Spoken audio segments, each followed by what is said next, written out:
Hello everyone, welcome to the Newsbrowse News broadcast. Global news reports that an out-of-control wildfire south of Whitecourt, Alberta, has prompted an immediate evacuation order for residents in the affected area, including the West Ridge subdivision. The blaze, estimated at 55 hectares, is burning east of Range Road 114 and south of Highway 43, spreading rapidly due to strong winds and dry conditions.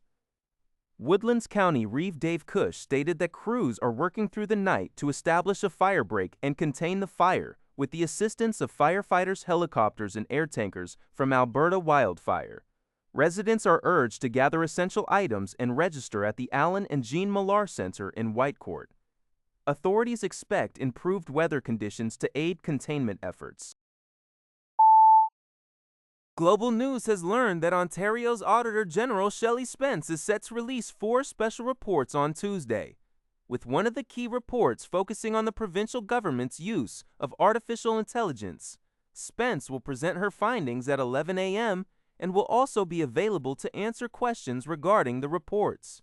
The audit will offer critical insights into how the government is deploying AI as this rapidly evolving technology becomes more prevalent. Previous reports indicated that while the province is in the very early stages of its AI plans, it currently leads the country in the usage of Microsoft Copilot. In addition to the AI report, the Auditor General will also delve into Ontario's special education policies, licensing procedures for large commercial truck drivers, and the operations of the Family Responsibility Office. Global News reports that 2 of New Brunswick's 3 largest cities, Fredericton and Moncton, will see new leadership following Monday's municipal elections. Unofficial results from Elections New Brunswick show Steve Hicks winning the mayoral race in Fredericton. Hicks, a longtime city councillor, successfully beat former MP Jenica Atwin, replacing Kate Rogers, who did not seek re-election. In Moncton, Sean Crossman emerged victorious as the new mayor. His predecessor, former mayor Don Arnold, was appointed to the Senate in 2025, with Deputy Mayor Paulette Thériault serving on an acting basis. Meanwhile, in St. John, Donna Reardon secured a second term as mayor, winning by a comfortable margin against her closest opponent.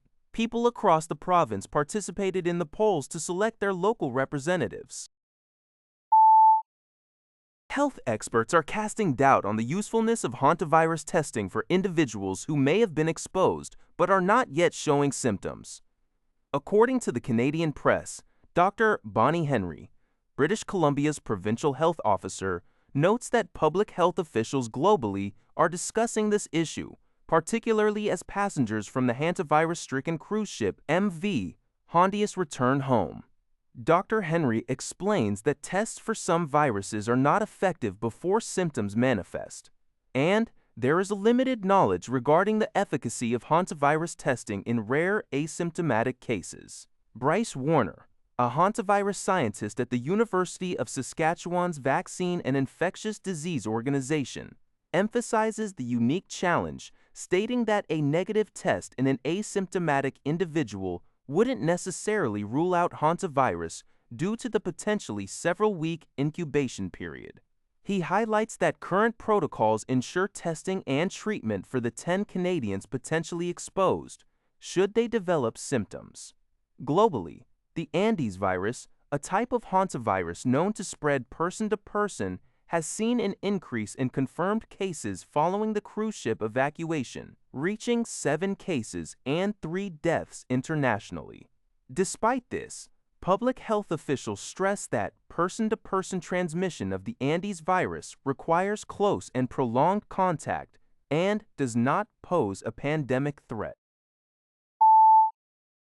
Newswire.ca announced today that Yosi Amram, a clinical psychologist and former technology CEO, will deliver a talk titled Beyond IQ and EQ: The Rise of Spiritual Intelligence at TEDxSugar Hill 2026.